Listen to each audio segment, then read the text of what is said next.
we take for granted ang mga pagtitipon na katulad nito. Amen?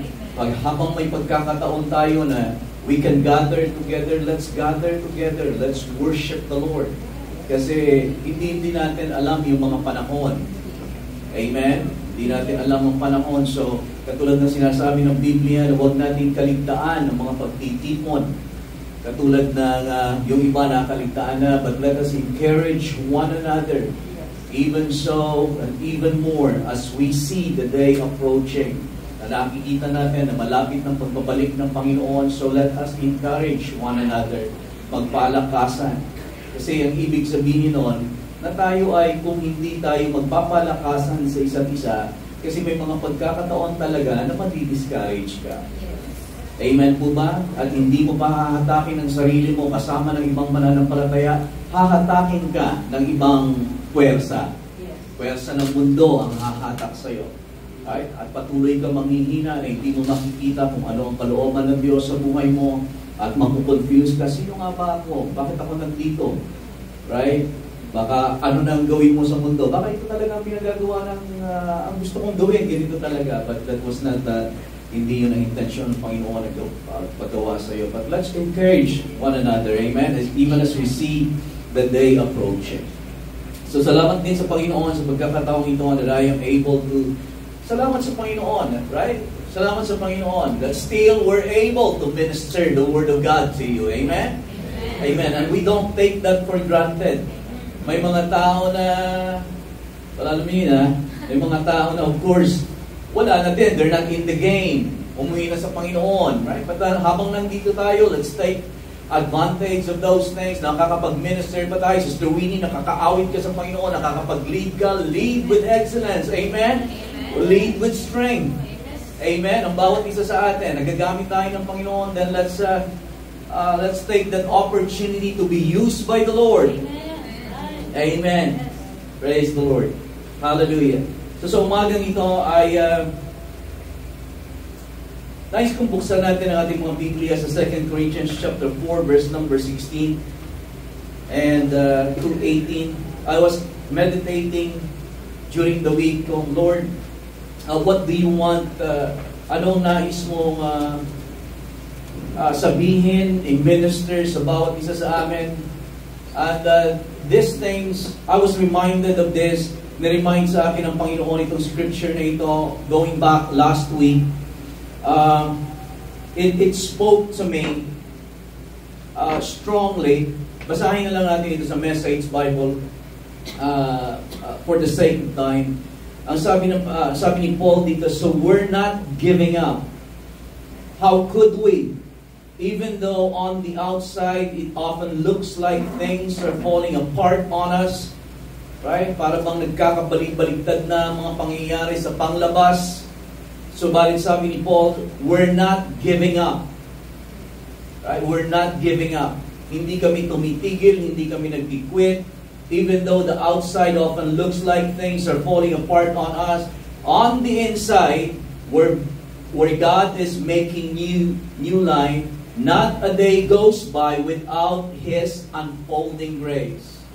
Right? So merong pangyayari sa panlabas na parang ikapanghihina mo, right? Panghihinawaan mo, manghihinawa ka, na para bang gusto mo na lamang sumuko. Subalit merong sa loob mo ay merong gumagawa. Ang Panginoon ang siyang ang kanyang biyaya, ang kanyang kalakasan, ang patuloy na nagbibigay sa iyo ng kalakasan na hindi tumigil. Right? We're not giving up. We're not giving up. Everybody say, I'm not giving up. Right? Of course, meron tayong mga bagay na kailangang i-give up. Mga bad habits that we have to give up. Amen. Mga maaaring wrong relationships that we have to give up. Amen. Yung mga associations maaari that we have to give up. Amen. Subalit when it comes to the things of God, we are not giving up. Amen. Sa paglilingkod sa Panginoon, may mga panahon man na nakakapagod, madi-discourage ka, manghihinawa ka, Kung alam niyo yung word na yon, manghihinawa. Right? Manghihina na parang nananawa. So mahina ka na, nanghihina ka, nananawa ka pa. So parang nawawalan ka ng passion, wala kang interest. Right? But we're not giving up. Amen. Because we know na alam natin at maaaring ganito ang nangyayari sa ngayon, subalit ang Panginoon, alam natin that God is at work and He will show up because He is a God, He is an on-time God. Amen. Ang Diyos, hindi Kanya pababayaan, hindi Kanya iiwan. Subalit minsan, ang challenge nga sa atin, napapatingin tayo sa mga bagay na nakikita natin sa panlabas, ang laki ng problema. Gaano kalaki ang Goliath na kinakaharap natin. Si Goliath, siya yung nag-challenge sa atin. Right? Halimbawa, secure ka, merong Goliath na maghahamon sa'yo. Magtitake ng territory mo. Right? Kung gaano kalaki ang Goliath. Minsan naman, hindi Goliath, bundok. Right? Habang ikaw naman ay papasulong, meron ka namang madadaanan na bundok na siyang parang hahadlang sa progress mo. But what do you do with the mountains? You speak to the mountain. You kill your Goliath, you speak to the mountain, and you speak to the storm. Amen. But it's not, minsan, you don't have the courage to do that. But by the grace of God, as long as we're not giving up, we are on the winning side. Amen? Everybody say, I'm not giving up. Right? Hindi tayo titigil sa pananalangin, sa paglilingkod sa Diyos. Hindi tayo titigil sa pananalangin sa ating pamilya. Amen? Hindi tayo titigil sa pagpunta sa church, pagpapalakas. Hindi tayo titigil na sa patuloy sa pagpapalago. Na tumitingin tayo sa Panginoon. Ang Panginoon, gagamitin mo ako. May plano ka sa buhay ko. And today, yun yung i-minister ko sa atin, hindi yun yung mensahe. Nagbigay lang ako ng konting introduction. But today, I want to talk to you about going for the will of God. And maybe, isa-subtitle ko, going for the will of God and not giving up. Amen. Right? So, this could be an exhortation lang sa atin. I think 4 na puntos lang na parang i-exhort ko sa bawat isa sa atin. Exhortation, yung parang encouragement sa bawat isa sa atin. Or it could be a reminder din. I-remind ko lang sa atin, madalas na natin itong maring madalas na itong naririnig, but going for the will of God and not giving up. Right? Going for the will of God. Everybody say the will of God. The will of God. Right? So the will of God, kalooban ng Diyos or plano ng Diyos, going for that will. Amen. We go for the will of God. We go for the plan of God. And we're not giving up because we know that there is a plan of God. Amen. There is a will of God for your life. Amen. God has a will for your life.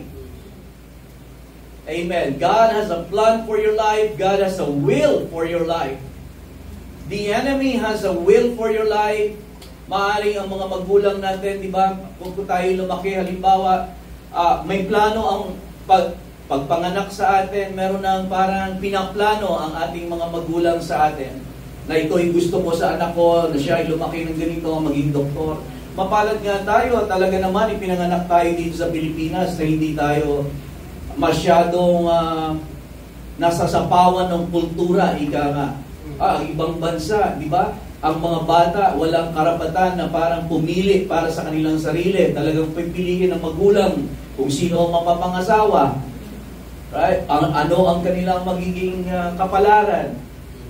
Right? But mapalad tayo na tayo ay hindi sinasaklawan, ika nga, ang ating will ng ating mga magulang. Amen po ba? Amen. Tinuturuan tayo pero hindi tayo kayang saklawan din ng ating mga magulang. Meron tayong ang mga magulang natin nagnanais sa atin ng para sa ikabubuti. Amen? At mapalad din ang bawat isa sa atin kung kayo ay merong mga Kristiyanong magulang. Kasi ituturo kayo doon sa ang plano ng Diyos sa buhay mo, yun yung lakaran mo. Right? Hindi yung plano mo, hindi yung sarili mong gusto, kundi ang lakaran mo ay ang kalooban ng Diyos sa buhay mo.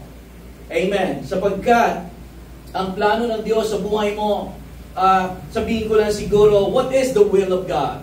Ano ba yung kalooban ng Diyos sa buhay mo? The will of God is what you were created for. May plano ang Diyos sa buhay mo at you were created for the will of God. So again, maaaring ito ay maaaring reminder na lang sa iba sa atin.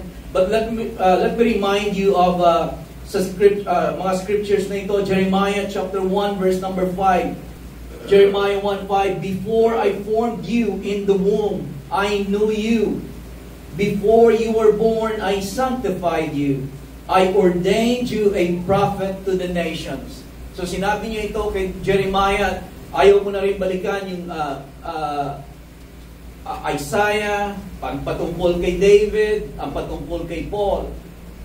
But bilang reminder na ang bawat isa sa atin, ang bawat isa sa atin, sabi ng Panginoon sa Message Bible, before I shaped you in the womb, I knew all about you.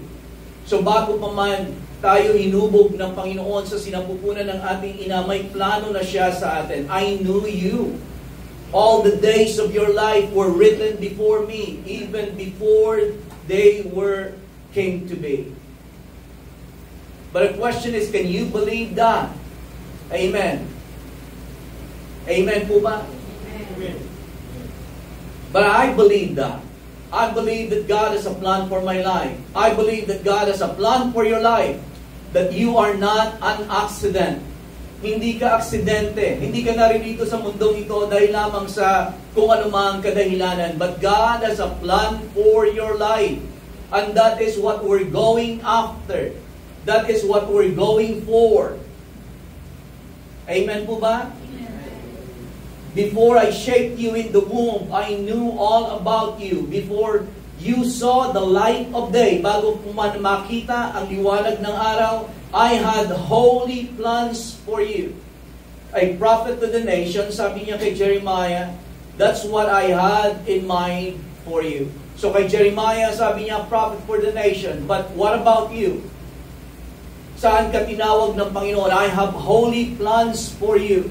God has a plan for your life. Sabi ng Panginoon, Jeremiah 29:11, for I know the plans that I have for you, says the Lord, or declares the Lord.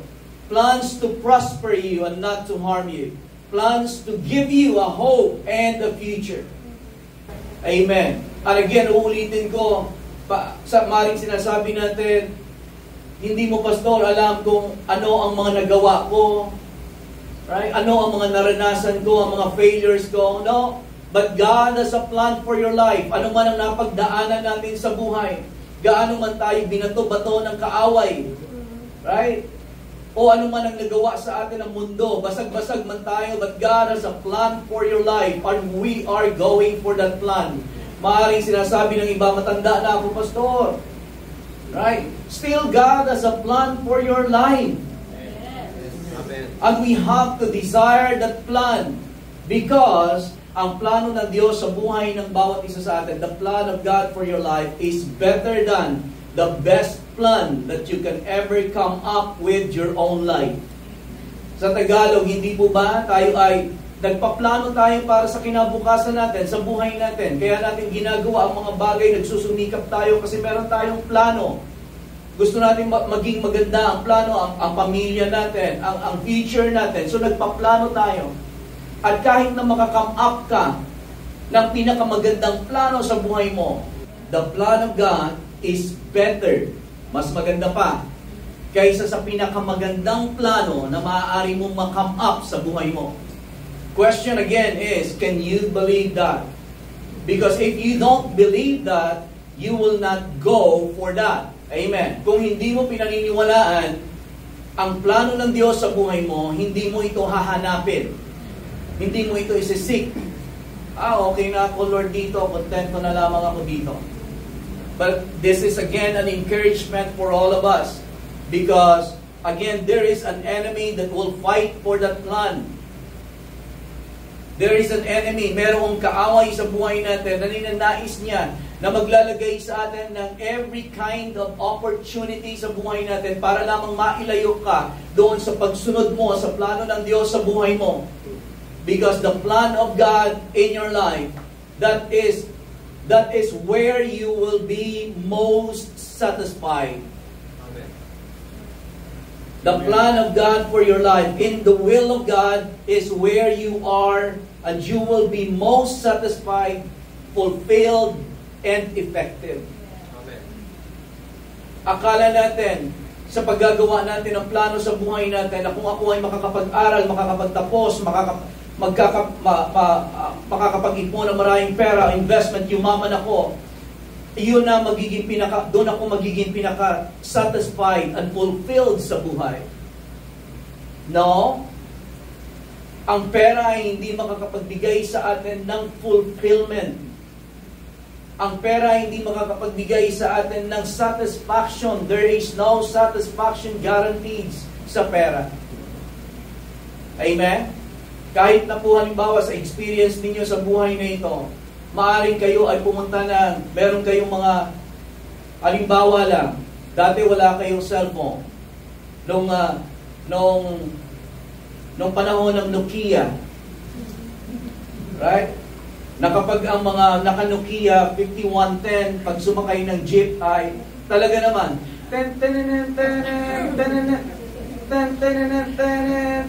palakas ng palakas, at hindi pa nila yun aanuhin agad. Para malaman na may cellphone sila. At nung, di ba pagka, may inggit ka, hindi po ba? Sana magkaroon din ako nun. Nung magkaroon ka ngayon, right? Naglalaro ka sa una. Pero again, lumabas yung 5110 mo, merong 3300. Gusto mo na ng 3300. Pero wala pa din, hindi ka nabigyan ng satisfaction, hindi po ba? Ngayon may Apple 12 na, sana magkaroon na ako ng Apple 12, satisfied na ako. Nagkaroon ka ng iPhone 12, brother. Ano na ngayon? May iPhone 15. Right? Sana magkaroon ako ng laptop. Nung nagkaroon ka ng laptop, nasatisfied ka ba? For a while, naging masaya ka. But was there satisfaction in your life? No, you wanted some more. Dati nakapag-drive ka ng motor, gusto ko magkamotor. Ano nagkamotor ka? Right? Nasatisfied ka ba? Natuwa ka. Pero nakakakita ka sa iba, sila naka-kotse, 4 wheels. Alam ko naman, may naka-4 wheels. Are you willing for a 4 wheels? Nagkaroon ka ng 4 wheels, pero maliit lang. Amen. Gusto mo naman ngayon SUV. Pero satisfied ka ba? For a while, there is, Lord, salamat Panginoon. Right? Pero sa ibang area ng buhay mo, meron ka pa rin hinahanap. Amen. May nabalitaan ka, may nag-drive ng ganito. Lord, in this lifetime, makapag-drive pa ako ng Ferrari? Now, my point is, ang point ko mga kapatid, hindi upang maghangad tayo ng mahangad. Kasi reality ng buhay, you will never be satisfied. Never. Kung maaaring sasabihin natin na kahit na nga yung mga mayayaman, bakit pastor, naging mayaman ka na ba? Katulad ng mga talagang mayayaman? Eh kung naranasan natin yung ganito, na halimbawa, naghihangad tayo ng mga iPhone lang, hindi ka na satisfied. Ganon din yung mga yon. Ang pinag-uusapan natin yung kotse lang, sila pinag-uusapan nila aeroplano. Yung mga nasa level ng aeroplano lang, alam niyo yung pinag-uusapan, katulad ni Elon Musk, hindi na kontento. Ang gusto planeta. Tama po ba o mali? Tama. Ang gusto naman ni Elon Musk ngayon doon tumira sa Mars. Kasi walang satisfaction. Nothing on this earth can give you real satisfaction. But if you are walking in the will of God, there you will be fully satisfied. Ano man ang hawak mo? Gaano man kaliit ang task mo, but when you know that it is God's will for your life, there is your satisfaction. Lord, I cannot ask for more. You are my satisfaction. I'm doing the will, your will for my life, Lord. I'm fully satisfied. Right? Ang sabi ng Panginoong Jesus, my food is to do the will of God. And finish His work. Right? Pagkain, ang pagkain ko. May pagkain ako na hindi ninyo nalalaman. Ang pagkain ko, sabi ng Panginoon, ay ang gawin ang kalooban ng Diyos at tapusin ang ipinagagawa niya sa akin. Yun yung kanyang pagkain. Right? Ano ang sinisimbolo ng pagkain? Ang pagkain na nagbibigay sa atin ng pleasure. Ang pagkain na nagbibigay sa atin ng sustenance. Pero yet, there is no food that can satisfy except for the food, manna from heaven. Kahit na gaanong karaming alak ang inumin mo, kahit gaanong kadaming drugs ang itikman mo, ay kahit gaanong karaming bisyo ang pasukin mo, ay hindi yan ang hinahanap ng tao, satisfaction? But you can never ever find satisfaction in this life and on this earth except for being in the perfect will of God for your life. Nakita na ng Diyos all the days of your life was laid before me, before even, kahit bago pa man malatag ang kada isa sa kanila. So tinitignan ng Panginoon ang plano niya, your life has been divinely orchestrated. And in that will, dito, because God works at the end from the beginning. He saw the end from the beginning. Tinitignan niya ang Diyos, di ba, nakikita natin sa buhay natin, is nakikita natin ang umpisa, bago natin makita yung dulo. But God sees the end from the beginning. So ang plano ng Diyos is here, but we can never figure it out. Amen. Nandito ang plano ng Diyos para sa atin. At dito alam niya kung anong ipapagawa niya sa iyo, saan ka dadalhin. Ang mga tao na i-influence mo, kung saan gagamitin ka ng Panginoon na mababago ang mga buhay ng mga taong ito. God saw that. At dito sa sinapupunan ng iyong ina, hinubog ka niya, sinangkapan ka niya, talento, at lahat ng sangkap na upang magawa mo, na ma-fulfill mo ang plano ng Diyos diyan sa panahon na yan. Sinangkapan ka dito. Binigyan ka ng giftings, an anointing, ina-anoint ka na ng Panginoon. Right? Sineparate ka na niyan. Amen. Narito pa po ba kayo? Amen. Subalit ang enemy in the process, maaaring tayo ay nadaya, naligaw, failure. Subalit hindi pa tapos sa Diyos sa buhay natin, hindi po ba? Well, can you believe that? I believe that before God formed me in my mother's womb, God knew me. Amen. But in the will of God, ulitin ko ulit, in the will of God, there you will be most satisfied, fulfilled, and most effective. Right? Doon ka nagiging epektibo. Doon ka nakakapag-influence. Nandun yung anointing ni Lord sa buhay mo to minister to people, that people will be changed. Amen. Kapag kumuha ka ng lugar na hindi dinisenyo ng Diyos sa buhay mo, you can choose for yourself, but there you will not be satisfied, you will not be fulfilled, and you will not be effective. O halimbawa, kung ako nagpa-awit, sa tingin ninyo magiging epektibo ako? Sa inyo, bari nagtakbuhan na kayo. Right? Hindi nyo matagalan yung tono. Pero maniniwala ba kayo na ang unang ministeryo ko sa Saudi, pagpapaawit? Hindi kayo maniwala, no? True. Totoo po yun. Pero hindi ako tinawag ng Diyos para magpaawit. Wala akong anointing doon. Amen. Kung saan ako tinawag ng Panginoon, doon niya ako in-anoint. Amen. Mga libro, kalalaking mga libro na i-enjoy ko. Pero sa iba, halimbawa meron ako nakasama, sabi niya, sir, hindi ako makatagal dyan. Hindi ko kaya yan. Parang mabibiyak yung ulo ko kapag magbabasa ng mga ganyan. Right? But for me, halimbawa, this is, hindi ito patungkol sa akin, but sinasabi ko lang that we are all designed for what God has called us to do. Amen. So with that introduction, bibigyan ko sa inyo yung 4 na kailangan natin gawin para doon sa kalooban ng Diyos sa buhay natin. There is a will of God. It's real. The will of God for your life is real. Amen. So anong kailangan natin gawin? Number 1, know the will of God. Understand or know the will of God. Unawain natin. Kung meron tayong pinaka-the best na isang bagay na kailangan nating maunawaan, malaman, yun yung dapat na malaman natin kung ano ang kalooban ng Diyos sa buhay natin. More than anything else that we pursue, higit sa anumang bagay na nais nating makamtan, maunawaan, at maabot, dapat yung maunawaan natin, ito yung pursuit natin, dapat sa buhay natin, makita natin, malaman natin, Lord, what do you want me to do? Ano, Panginoon, ang purpose ko?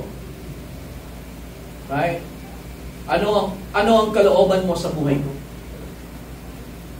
Ay paulit-ulit, hindi po ba? But have we actually asked about this? Lord, ano ang kalooban mo sa buhay ko? Anong gusto mong gawin ko, Lord?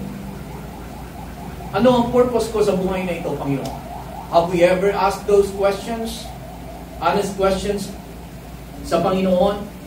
Understanding or knowing the will of God. Understand the will of God. Kung meron kang ipupursue, pursue to know the will of God for your life. Ano ang kalooban ng Diyos? Ephesians chapter 5, 15, 16 and 17. Ang sabi ni Apostle Paul, see then, pagmasdan ninyong mabuti or look very carefully, see then that you walk circumspectly or be very, sabi sa NIV, be very careful then how you live. Maging maingat ka sa pamumuhay mo. See then that you walk circumspectly. Maingat. Sa bawat akbang mo, ingatan mo. Huwag ka lang mamuhay na parang basta-basta lang, sige-sige lang kung anong mangyari, basta kaya sira-sira. Huwag kang mamuhay ng gano'n. Ang sabi ni Paul, see then, well of course, sa pamamagitan ng Santong Espiritu, sabi niya, see then that you walk circumspectly, not as fools, but as wise. So again, ang kausap niya dito ang Ephesians, kausap niya ang mga Kristiyano, subalit ang sabi niya, huwag kayong mamuhay bilang mga hangal, not as fools but as wise. So pwede pala na kahit tayo nakakilala na sa Panginoon, pwede pa rin tayong nakakapamuhay na parang hindi mga wise na mga klase ng tao. Nakakapamuhay tayo na parang mga mangmang. Subalit sabi niya sa verse 16, redeeming the time. I-redeem ang time. Redeeming the time because the days are evil. So ibig sabihin, ingatan ninyo ang pamumuhay ninyo, i-redeem ninyo ang bawat oras, wag lang kayo magpadala sa agos. Subalit magi kayong purposeful, redeeming the time. Magi kayong, ang bawat araw ninyo ay purposeful. Wag lamang kayong mamuhay sa bawat araw na parang namamalayo ninyo, ay, Sabado na naman.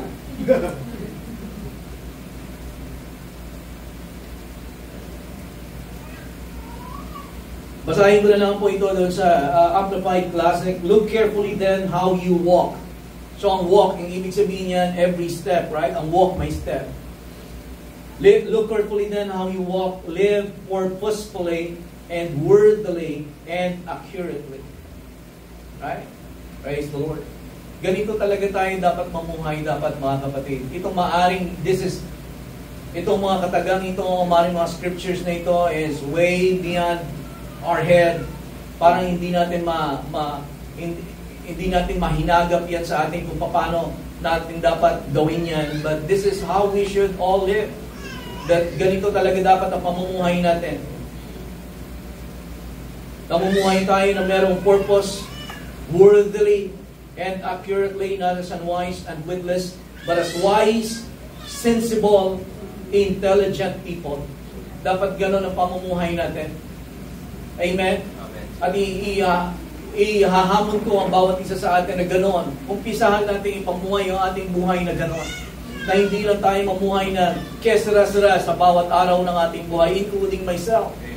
Amen. Because the days are evil, sabi niya. Making the very most of the time, buying up each opportunity because the days are evil. So we cannot take every day for granted.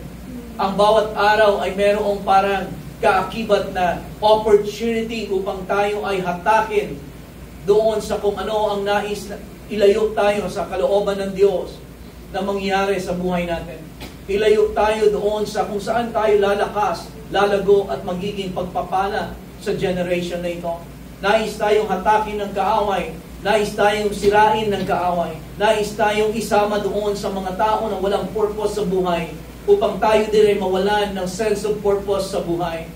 But now, be very careful then how you live, not as unwise but as wise, making the most of every opportunity because we know that the days are evil. Therefore, verse 17, do not be vague and thoughtless. Huwag tayong vague lang and thoughtless. And foolish, but understanding. Right? Yun yung nais kong encourage sa atin. Una na, understanding and firmly grasping what the will of the Lord is. So you understand the will of the Lord.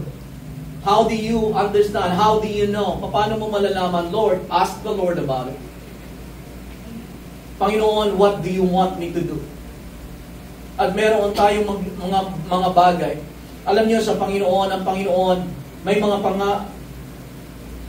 there are some things in our lives that magmamanifest lamang at mag-unfold sa buhay natin sa pamagitan ng obedience.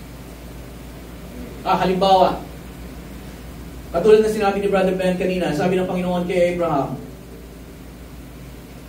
ialay mo ang iyong anak, ang nag-iisang anak, pinakamamahal mong anak. At pumunta ka doon sa bundok na ito. At pagdating mo doon, sasabihin ko sa iyo kung saan. Kung ikaw, halimbawa, magtatanong, sabihin mo, Lord, ba't hindi mo na sabihin dito? Kung saan eksakto? No, kahit pag-aaralan ninyo yun. Tingnan ninyo. Pag nakarating ka na doon, sasabihin ko sa iyo kung saan. Ang magiging tanong mo, kung logical ka ng tao, kung cerebral ka, Lord, bakit ka ganon? Kasi merong mga bagay na nag-unfold, ang Panginoon, hindi niya i-unfold sa iyo ang lahat-lahat. Nag-unfold ang plano ng Diyos sa buhay mo sa pamamagitan ng pagsunod at pagsunod at pagsunod. Sa isang instruction sa iyo ng Panginoon, pag sumunod ka na unfold ang isa. Ay bakit niya, Pastor, hindi ina-unfold lahat? Para makita natin, para naman okay sana lahat. Mamamangha ka. Ma-overwhelm ka. At sasabihin mo, hindi ko yan kaya, Lord. Kasi gano'n naman talaga. Naturally, sabihin mo, imposible yan, Lord. Pero habang sa pagsunod mo, doon yan siya. Makikita mo. And that is what makes the will of God meaningful and enjoyable. Meron yan siyang adventure. Kapag na-unfold na lahat, wala nang adventure yan. Kita mo na lahat. Mabuboring ka na. Right? Ganon kumilos ang Panginoon. Sabi niya kay Ananias, kay Paul. Nabulag si Paul. Nagpakita si Paul on the road, Panginoon kay Paul on the road to Damascus. Nabulag si Paul. Tapos nagpakilala siya. Sabi ni Paul, Lord, who are you? Sabi niya, I am Jesus whom you are persecuting. Sumunod niya tanong, sabi niya, Lord, what do you want me to do? Dalawang katanungan na dapat natin matanong sa buhay natin, right? Lord, who are you? Dapat natin makilala si Jesus sa buhay natin, pangunahin. Pero pag nakilala mo na si Jesus sa buhay mo, ang sunod mong tanong dapat, ay Lord, ano yung pinagagawa mo sa akin? What do you want me to do? Karamihan sa mga mananampalataya, tumigil na tayo, hindi po ba? Nakilala natin si Lord. Alam ko, Lord, alam na alam ko, pupunta ako sa langit kapag ako ay namatay. Alam na alam ko. Pero tumitigil na tayo doon. Right? Na dapat tinatanong natin ang sumunod na tanong, Lord, what do you want me to do? Anong ipinagagawa mo sa akin, Panginoon? Anong purpose ko? Anong assignment ko sa mundong ito? Right? Sumagot ang Panginoon kay Paul, sabi niya, pumunta ka doon sa daan na matuwid, straight road, at doon makikita mo, may makikita kang tao doon, hanapin mo si Ananias, at sasabihin niya sa'yo kung anong gagawin mo. Pero hindi na lang sinabi, Lord, sabihin mo na lang sa akin, bakit ako pupunta pa doon? Right? But that is how God works. Obedience will unfold the plan of God for your life.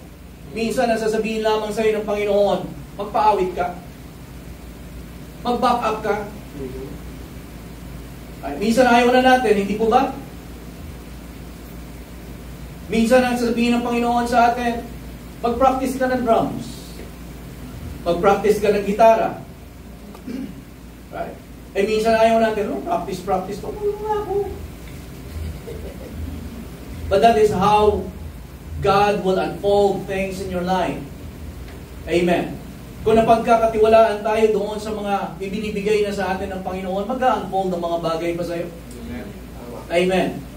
But you have to learn to ask, Lord, what do you want me to do? Ano ang plano mo, Panginoon, sa buhay ko? And that is what we're going after. Lord, I want to pursue that. Amen? Amen. Amen. So number two. Number two is consecrating ourselves to the will of God. So kung personalize natin yan o i-direct natin, consecrate yourself to the will of God. Number one is understand, know the will of God. By asking question, ask the Lord.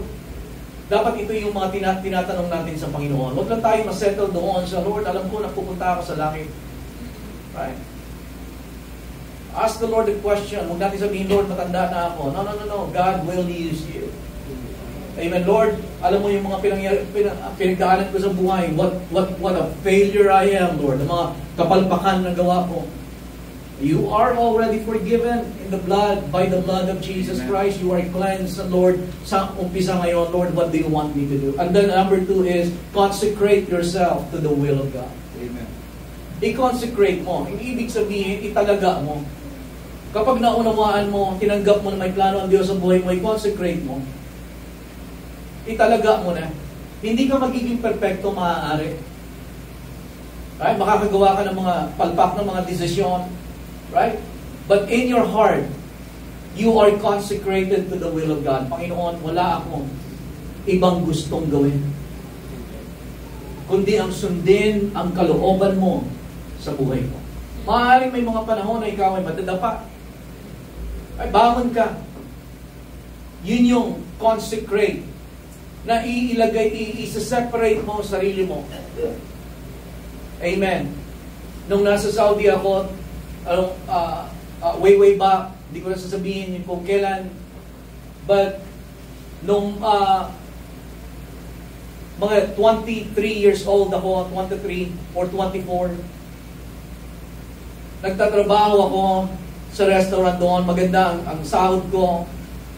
Subalit nakaramdam na ako ng dissatisfaction sa work. Hindi na ako kontento, hindi na ako masaya, kahit na kumikita ako na during the time $400 a month. 400. Malaki na yon nung kapanahon na yon. $400 a month. Subalit, nakakaramdam na ako sa loob ng parang hindi na ako satisfied. Lord, hindi na ako masaya.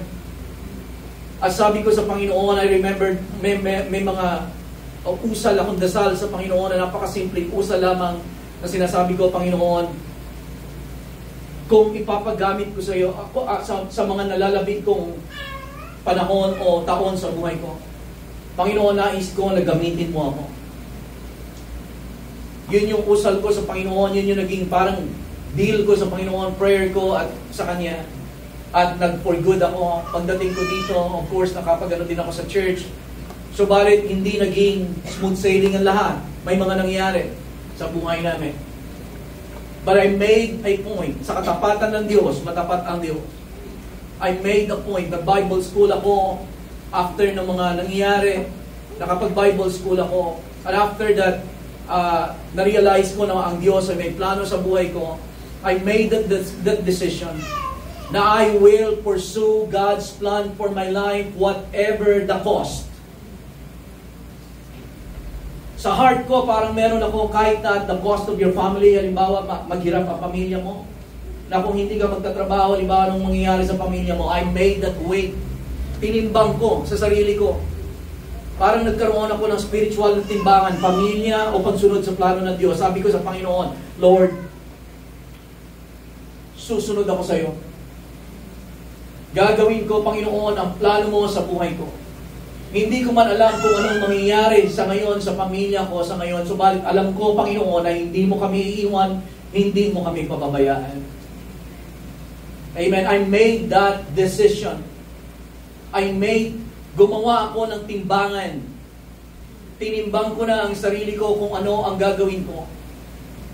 Ang kalooban ng Diyos ang susundin ko o magpo-provide sa pamilya ko. Right? Na mauuna, rather, ang pamilya ko. But Lord, alam ko na hindi mo kami pababayaan. Amen. Huwag lang ninyo ako mamaliin, mga kapatid. Hindi ko kayo binibigyan ng pagkakataon upang timbangin ninyo ang responsibility ninyo sa pamilya ninyo. Amen. At sa pagsunod sa Panginoon, hindi yon. Consecrate yourself to the will of God. Amen. Hebrews chapter 10 verse 7, therefore when He came into the world, talking about Jesus, He said, sacrifice and offering you did not desire. Sabi ng scripture na ito, ang Panginoong Jesus, when He came into the world, He said, sacrifice and offering. Sabi niya sa Ama, you did not desire, but a body you have prepared for me. In burnt offerings and sacrifices for sin, you had no pleasure. Then I said, behold, I have come in the volume of the book. It is written of me to do your will of God. Sabi ng Panginoong Jesus, in-offer niya ang kanyang sarili. Sacrifice and offering, Father, you have not, hindi ka nalugod noon. Itong mga pag-o-offer sa Old Testament, Panginoon, yun ay na mga prototype lamang, Panginoon, subalit hindi yun ang nakapagbigay sa iyo ng ganap na satisfaction. In the volume of the book, nasusulat, I have come to do your will, O God. Sabi ng Panginoon. So, anong ginagawa niya? He consecrated himself to the will of God. I have come to do your will, O God. And let me tell you, dito sa mundong ito, you have come to this world to do the will of God. Yun yung purpose mo. But you have to come to that place na masasabi mo, Lord, I have come to do your will. Sa buhay na ito, Panginoon, sa nalalabig kong panahon o mga taon sa buhay ko, Panginoon, ang nais kong gawin ay hindi yung plano mo, hindi ang kalooban ko, kundi ang kalooban mo sa buhay ko.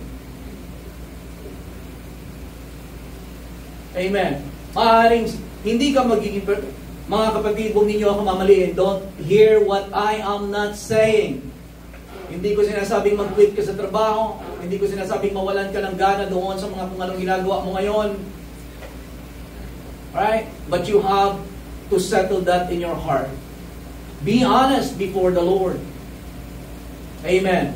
Lord, yung sinasabi ni Pastor Felix, medyo malayo pa sa hinagap ko. But Lord, salamat sa pagpapaunawa na meron kang kalooban sa akin. And Lord, lead me in the way of that I should go. Panginoon, nais kong sundin ang kalooban mo sa buhay ko. Amen. Just as simple as that. Prayer from the heart, sincerely. I believe that the Lord will lead you in the way that you should go. Amen. Narito pa po ba kayo? Amen. Consecrating yourself. Consecrate yourself the will of God. Lalo na siguro sa mga kabataan, alam niyo, pag mga bata pa tayo, boy, pag bata ka pa, parang wala kang pakialam sa maraming bagay. Gagawin mo kung ano yung gusto mong gawin. Saan pupunta, sino mga kabarkada mo, pakialam. Right? Pero kapag malaki ka na, hindi malaki. Kasi merong iba na hindi lumalaki. Pag tumanda ka na, nare-realize mo na ang buhay ay, life could be so fragile. Life is short. Na may napagdaanan ka man, but parang hindi, ano man ang mga ginawa mo, pinursu mo dati, nagkaroon ka ng ganito, nagawa mo yung mga ganito, but nothing has ever satisfied. And so you come to that place where nagiging ka na mapag-isip, nagiging concerned ka na doon sa buhay mo, sa future, naiisip mo na yung eternity. Na dati, nung bata ka pa, eternity, dito ang buhay. Alright, but you begin to think of eternal things. Kaya naman, sa mga kabataan, hindi na niyo dapat na pagdaanan pa ang pinagdaanan ng mga nagpapayo sa inyo. Walang bayad yon, wisdom na yun siya. Yun yung magbibigay sa inyo ng parang shortcut na hindi nyo nadadaanan yung mga dinaanan nila. Kapag sinunod lamang ninyo ang mga payo nila,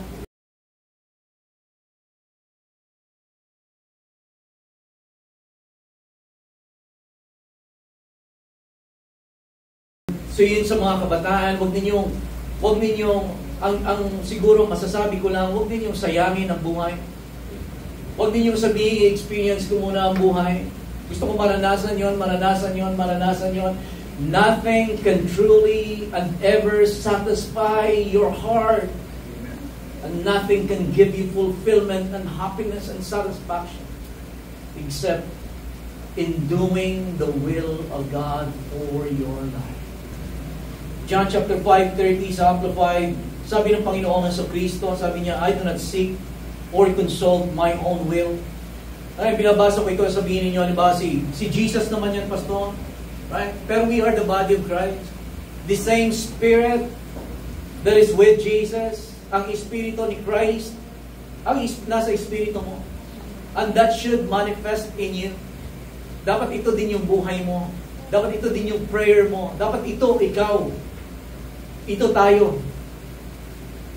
Sabi ng Panginoon Jesus, I do not seek or consult my own will. Sabi niya, hindi ko kinukonsulta anong gusto kong mangyari, anong gusto kong gawin. Hindi niya hinahanap yon. But sabi niya, I do not seek or consult my own will.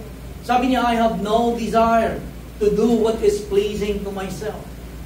Wala na akong desire para i-please ang sarili ko. Hindi na yun yung desire ko. Ibig sabihin niya, ang tibok ng puso ko ay hindi na para sa sarili ko. Ang gusto ko ay hindi na para sa akin. He has come to that point or place that he loved the will of God so much na nasa pawan ang kanyang sariling kagustuhan. Amen. And that is, walang pinaka-honoring na sacrifice sa Panginoon than to sacrifice your own will for His will. Yun yung pinaka-honoring. Bakit kanyo? Kasi siya na yung nagbigay ng free will sa'yo. Although may plano siya sa'yo, pero may free will ka, you have the power to choose. Ang pinaka-honorable na sacrifice na may alay mo sa Panginoon, hindi yung 5,000, 10,000, 50,000 na may lalagay mo sa offering. Hindi yun. Kundi ang pinaka-honorable where you can honor the Lord the most is when you say, Lord, not my will, but your will. Luke chapter 22, verse 41 to 43. And he was withdrawn from them about the stone throw, and he knelt down. So kinonsecrate niya ni Lord, di ba? Sinabi niya, I have come to do your will, O God. Right? My food is to do the will of God who sent me. I have come down from heaven not to do my own will, but the will of Him who sent me. Pero dumating siya sa point, nang malalapit na siya sa cross. Before the cross, before the passion, he was withdrawn from them about a stone throw away, and he knelt down and prayed, saying, Father, if it is your will, take this cup away from me. That cup again, that cup yan siya ng wrath of God to be poured out for the sin of mankind. Nevertheless, not my will, but yours be done. Amen. Then the angel appeared to him from heaven and strengthened him. Kinonsecrate niya. He knew that I have come to do your will of God. Pero dumating pa rin sa point na, Father, if you are willing, kung will mo, Lord. So, ibig sabihin, meron pa rin challenge doon for the weight of the wrath of God will be poured out on him. At alam ng Panginoon, but he consecrated himself for the will of God. Lord, not my will. Hindi pa rin ang kalooban ko. Hindi ang aking gusto ang susundin ko. Susundin ko rin pa rin, Panginoon, ang nais mo na mangyari sa buhay ko. Then an angel appeared and strengthened him. Romans chapter 12 verse 1 and 2. I beseech you therefore, brethren, by the mercies of God, that you present your bodies a living sacrifice, wholly acceptable to God, which is your reasonable service. Romans chapter 12 verse number 1. So here's what I want you to do. God helping you take your everyday, ordinary life, your sleeping, eating, going to work. Ito medyo practical na ginawa sa Message Bible. Yung sinasabi niyang offer your bodies as living sacrifice. Paano nga ba yun, Pastor? Ibibigay ko ba ang aking sarili para kukuha ko ng mga panggatong para ialay ko ang sarili ko susunugin? Ganun ba yun? Sinabi ng message yan sa Message Bible, very practical. So here's what I want you to do. God helping you take your everyday, ordinary life, your sleeping, eating, going to work, and walking around life, and place it before God as an offering. Ilagay mo sa harapan ng Panginoon ang pagtulog mo, Lord. Right? Pagkain mo, pagpunta mo sa trabaho mo, ang iba pa man sa mga ginagawa mo. Panginoon, inuuna kita. Ikaw, Panginoon, ang manguna. Ang lahat ng ito, Panginoon, ay hindi ito patungkol sa akin. Right? Panginoon, higit kaysa sa ano pa mang mga bagay na ginagawa ko, Lord, ang kalooban mo pa rin. Gamitin mo ako, Panginoon, sa lahat ng aspeto ng buhay ko. Ang buhay ko, ang aking pagtulog, pagkain, right? Ang aking paglakad, ang aking pagpunta doon, Panginoon, ang aking pagbisita sa mga ganito, i-offer natin ang ating sarili. Embracing what God has embracing what God does for you is the best thing that you can do for you. Kung i-embrace natin ang ginagawa ng Diyos sa buhay natin, na i-embrace natin ang kalooban niya sa atin, Lord, tinatanggap ko na ikaw may kalooban sa buhay ko.